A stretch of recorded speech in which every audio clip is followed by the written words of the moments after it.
1.200m5, đó là cuộc tranh tài giữa Sóc Sâu 2 và Gò Đất của Châu Thành. Con đường tiến vào trận tứ kết này của Sóc Sâu 2 diễn ra như sau. Sóc Sâu 2 nằm ở bảng A cùng với các đội như là Thôn Dôn và Sóc Ven Cũ.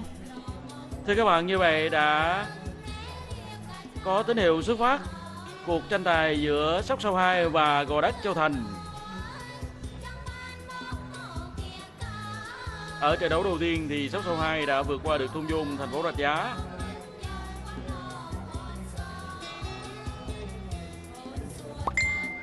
Ở trận đấu thứ hai của vòng đấu bảng thì Sóc Sâu 2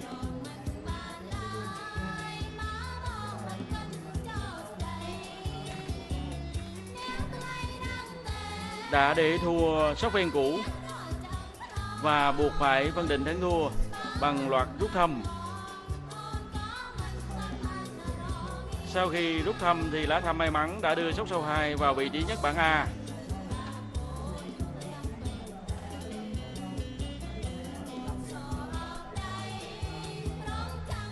Trong khi đó thì Gò Đất của Châu Thành nằm trong khuôn khổ bảng B cùng với các đội là Sóc Ven Mới và Cái Đuốc Nhỏ.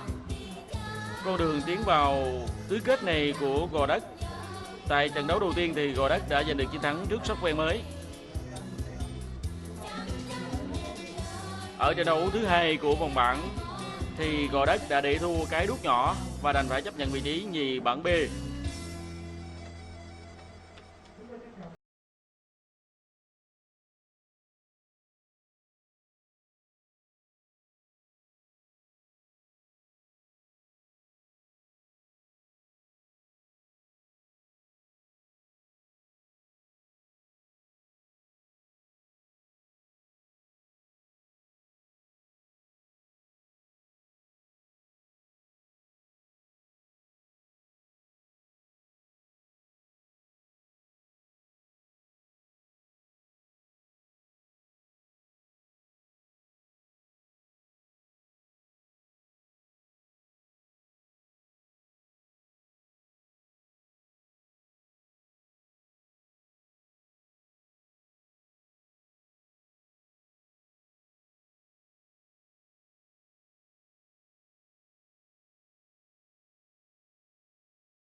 Cái Đuốc Nhỏ, Tổng Quảng và Sóc Sâu 1 là 3 đội có chiến thắng rất thuyết phục ở vòng bảng cự ly 1.200m nam.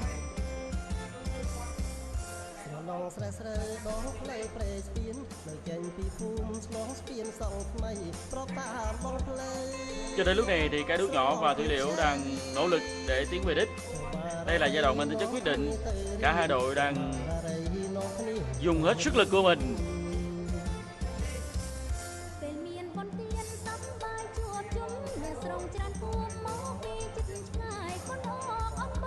Nếu như giành chiến thắng ở trận đấu này thì Cái Đuốc Nhỏ hay là Thủy Liễu sẽ rơi vào trận thắng thứ 14 và sẽ đối đầu với trận thắng thứ 16. Trận thắng thứ 16 đó là một trong hai đội Sóc Ven Cũ và Sóc Sâu 1. Chúng ta hãy cùng chờ xem. Mọi thứ diễn ra có nhiều lợi thế cho đội trong trang phục màu đỏ.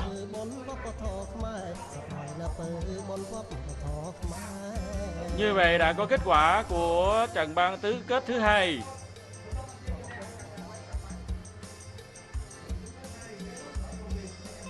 Như vậy Cái Đuốc Nhỏ đã về đích đầu tiên và giành chiến thắng trước Thủy Liễu. Ở cự ly 800m nam thì Thủy Liễu cũng chỉ dừng lại ở tứ kết. Và đây là lần thứ hai của giải đấu năm nay, Thủy Liễu đã không thể tiến vào vòng trong.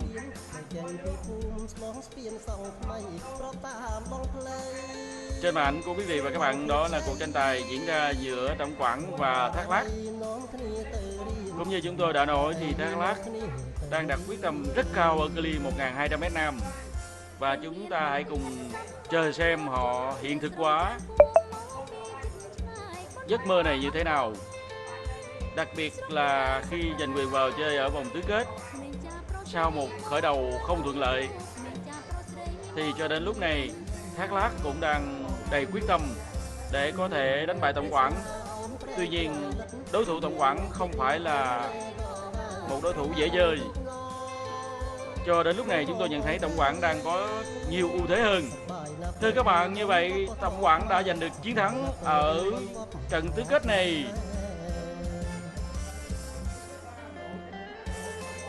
Rất đáng tiếc cho Thác Lát khi mà họ đặt mục tiêu bảo vệ chức vô địch, nhưng cuối cùng thì giấc mơ đó đã không thành. Thác Lát đã trở thành nhà cựu vô địch khi mà để thua Tổng Quảng của Gò Quao ở trận đấu cuối cùng diễn ra giữa Sóc Sâu 1 và Sóc Ven Cũ. Và chúng ta hãy cùng chờ xem.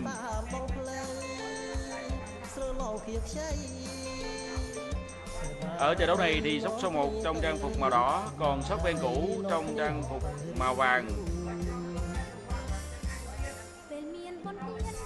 Tại Ngày Hội Văn hóa Thể thao và Du lịch đồng bào Khmer tỉnh Kiên Giang lần thứ 14 năm 2022 thì Sóc Sâu 1 chưa để thua một trận đấu nào.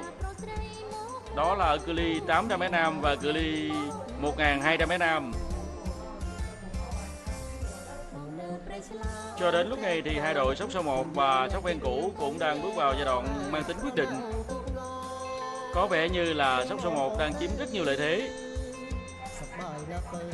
Sóc Sâu mùa giải năm nay đã được đầu tư mạnh mẽ và với một lực lượng hùng hậu, chính vì thế mà họ tham gia tất cả các cự ly, nỗ lực rất quyết liệt để tiến về đích. Chúng ta hãy cùng chờ xem. Sóc Ven Cũ cũng không hề kém cạnh, họ cũng đang nỗ lực để vươn lên làm một cuộc bứt phá. Và chúng ta hãy cùng chờ xem một trận đấu rất tuyệt vời. Thưa các bạn, như vậy cuối cùng thì Sóc Sâu 1 cũng đã giành được chiến thắng và giành quyền vào chơi ở trận bán kết.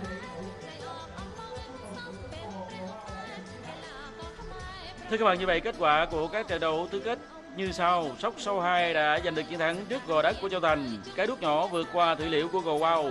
Tổng Quảng đánh bại Thác Lát của Dòng Riềng. Và Sóc Sâu 1 đã giành chiến thắng trước Sóc Ven Cũ.